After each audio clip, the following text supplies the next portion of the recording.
Today I am proud to stand before you and announce the House position on our teacher pay plan. As y'all know, this has been a top priority for the House from the get-go. This is one of the first bills we passed this legislative session. It's one of our top 2 priorities. And we have made a commitment to our teachers, commitment to education, which we wanted to fulfill. I think the fact that we passed this bill the first full week of the session reflects just how important this issue is for us in the House. Today, we have delivered to the Senate a signed conference report on teacher pay. This report encapsulates primarily the House bill as we passed it way back second week of the session. We believe this bill is a strong statement by the House of Representatives as to our commitment to our teachers. This bill is a win for our teachers. It's a win for the education community, but most importantly, it's a win for students, because by doing this, by putting the money behind education like we're doing here today, we are sending a signal to our students that we're committed to their education. We're committed to seeing that they actually have the teachers in the classroom that helps them succeed. So these gentlemen standing here are the ones, the architects behind that plan. We've been working on this for over a year.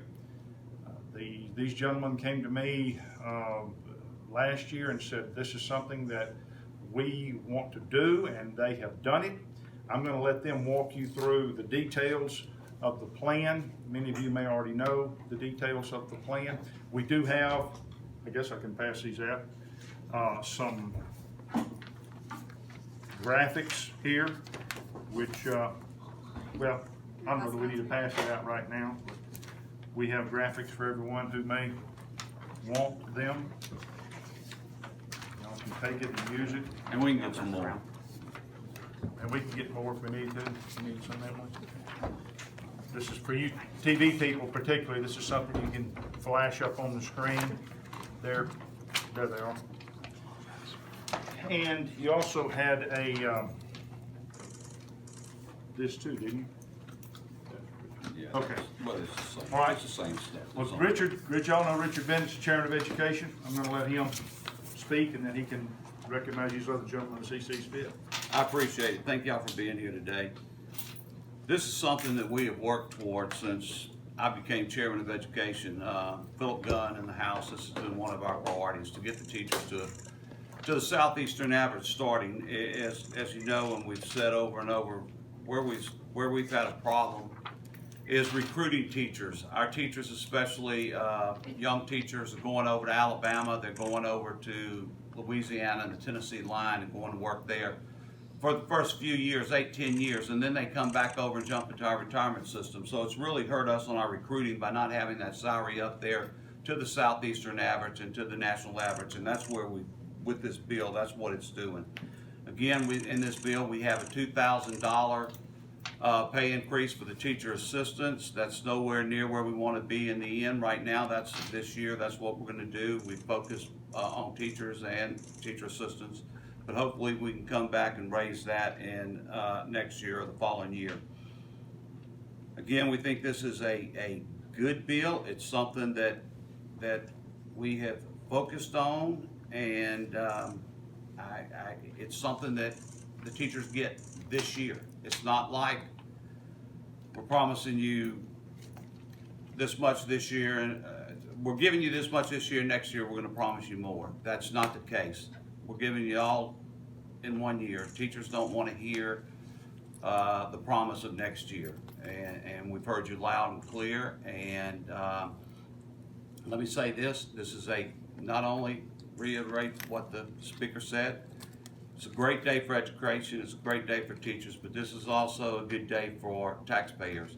This is something that we can afford. We've worked with the LBO to make sure we realize this is a recurring expense. This is something that has to be sustainable.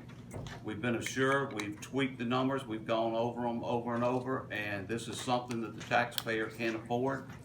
And we're just proud of this work, and hopefully the Senate conferees will sign this when they get back, and we can move it to the governor's desk as soon as possible.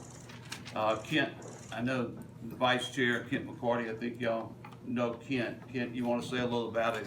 He's our numbers guy here. He's worked really hard on this. Sure. Yeah, sorry, I gotta crunch my way over here. I think the chairman and the speaker really hit the high points of the bill. I think there's a lot in here to be really excited about. There's a lot in here that is based on feedback from teachers. Originally we have the House and Senate bill, and I think this is a great incorporation of some of the key elements of theirs as well that teachers have asked for. So I think when you look at our current scale and you look at the states around us, the chairman mentioned this, but we're so incredibly far behind on the starting end around our two neighboring states, Louisiana and Alabama. And the fact that this will bring us above both the starting Southeastern average and the national average for starting teacher pay, as well as either surpass or make us very competitive with the two states immediately to our east and west, is really, I think, going to make a huge difference as we recruit new teachers.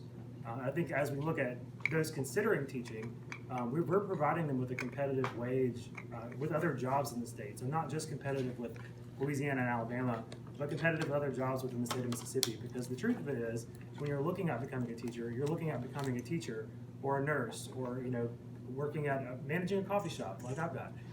There's a lot of different career paths you can take. It's not just should I be a teacher in one of these three states. So this will allow us to be more competitive with other careers and get more people in on the front end. I think that's huge.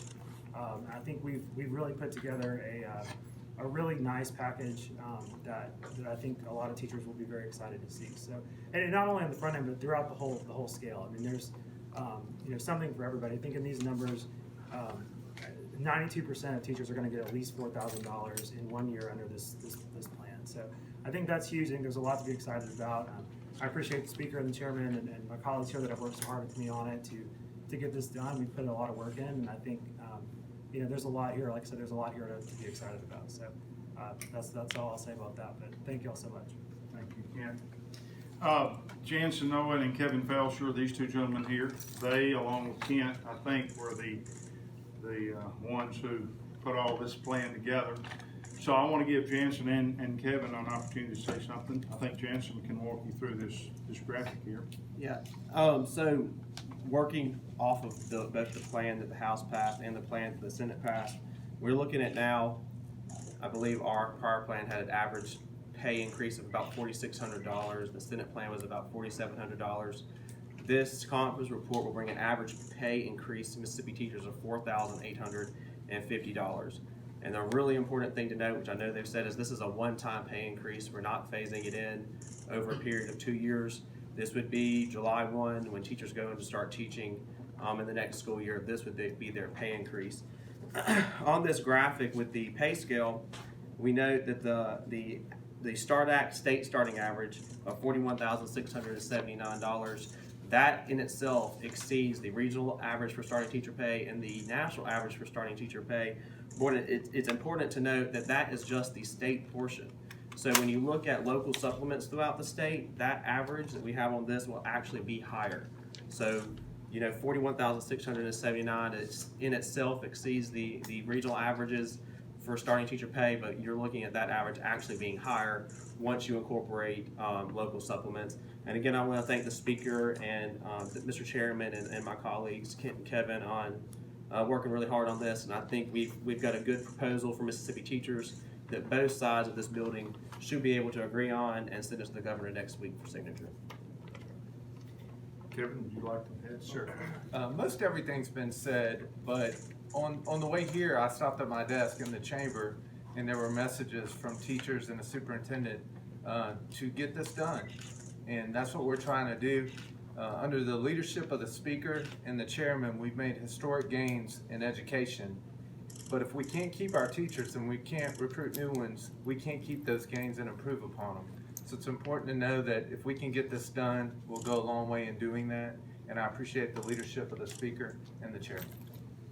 I'd like to acknowledge Carl Oliver, who's standing here with us, Vice Chairman of Appropriations. Obviously, this bill, as I recall, came through the Appropriations Committee, did it not? So it was with the help of the Appropriations Committee that we're able to get this done. So, sir? And Chairman John Reed. Oh, and Chairman John Reed, of course.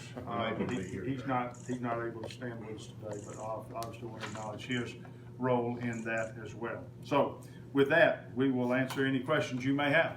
Yes, sir. Has there been an actual conference meeting with the Senate conferees on this? Not to my knowledge. We stated our position the second week of the session and we passed our bill. Our position has been clear. The contents of our bill that we passed in the second week of the session clearly stated a pay that exceeded the regional average, the southeastern average, exceeded the national average. It gave the teachers raises all in 1 year. It included teacher assistants. I mean, the benefits of our plan were well stated. This conference report that we have signed and delivered today is that plan. So the Senate So- can either take this or? Well, we don't see how No there pay could be raise? an improvement over that.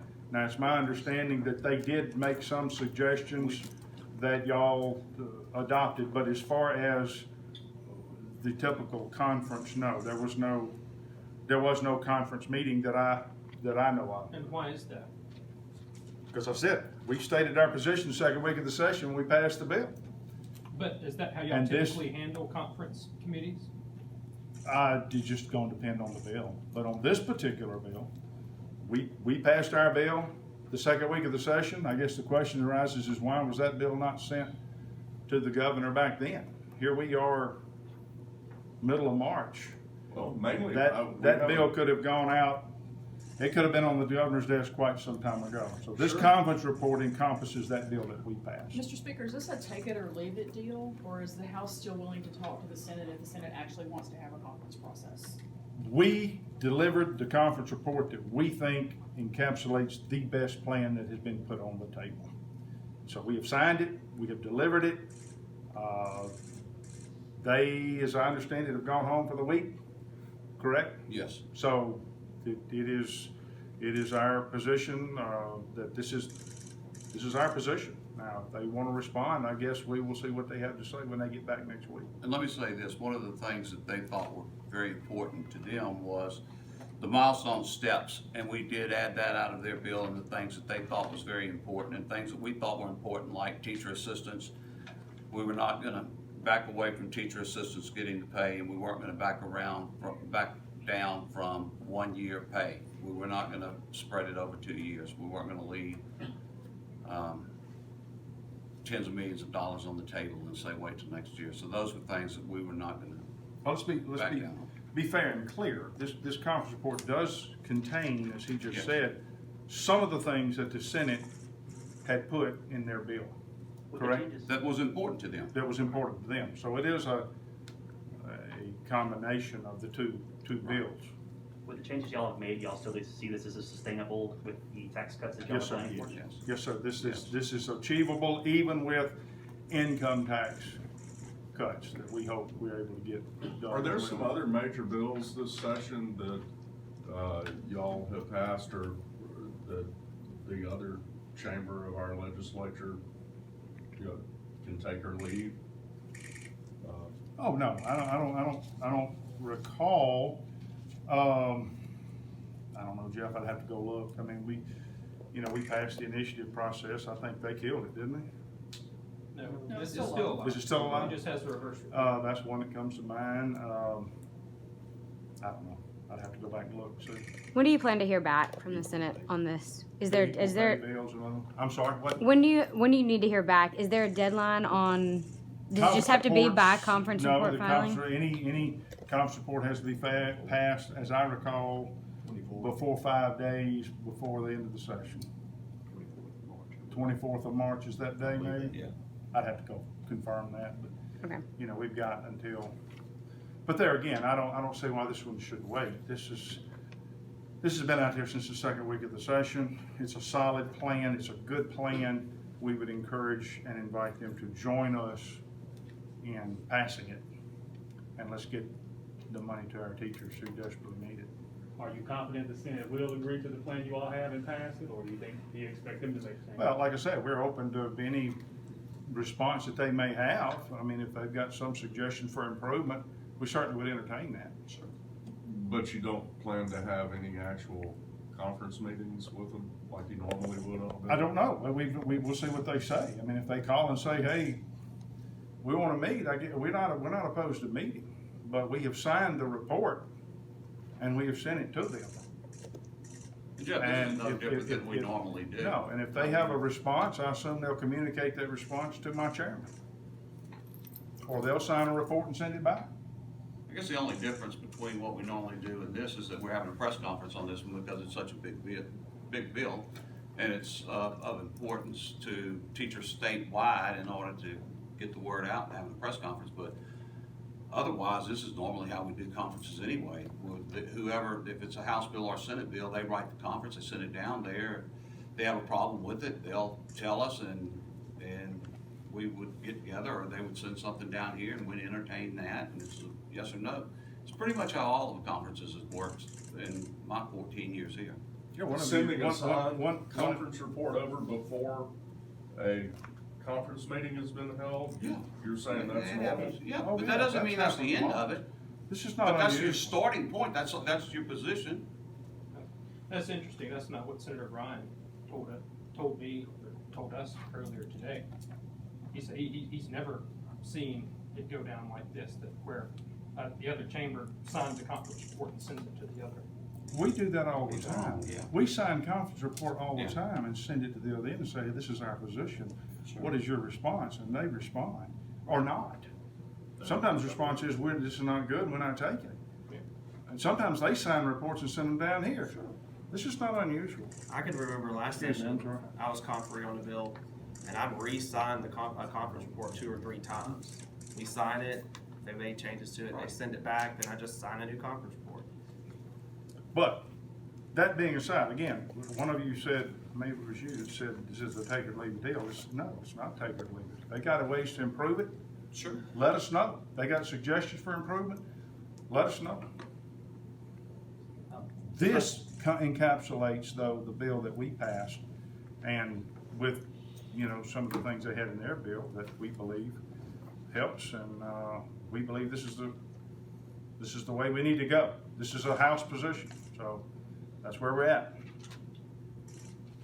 Pardon me if I missed this earlier, but this might be a question more for the numbers guys, but what is the difference between the original spendings that this would have used from the House plan versus this new version of the plan? Do y'all know, like, the differences? The difference between the original House plan Yes. and this conference report. Yes. Ken, you want to take it? Yeah, so between the original house plan, it's still obviously over 1 year, but it's a little bit, it's about 226 million. That's based on the prior year's numbers for teachers, so it'll actually come in a little bit lower than that, because we have lost teachers obviously since, from the time when we got the numbers we've been using, since we started working on this a couple years ago. So it'll come a little less than that, but that's the high end estimate for the total cost of that. And that includes the teachers and the teachers' assistants. I mean, it says we've lost teachers, we've lost students statewide, so obviously the teacher units have gone down. And that would be around $226 million more each fiscal year. Yes, That's correct, that's the yes, total cost. it's a reoccurring expense. Mr. Speaker, recently you said statements along the lines that you believe your income tax elimination ought to be passed before the state spends any other tax dollars. Is a teacher pay raise something that could be passed? Even if there- Absolutely, we have passed. Even if there's no tax? We have increase? passed this the second week of the session, ladies and gentlemen. I said that in the beginning. This is a top priority for us. We've shown that by our actions. The first, however you want to look at it, the second week of the session or the first full week of the session, I mean, if y'all were here, you recall the first week is a short week. We come in on Tuesday and we leave, we don't do much of it. We did congressional redistricting this year. But the first week we were here, first full week we were here, we passed income tax and teacher pay. I think that's a strong statement of our commitment to the teachers and to this bill.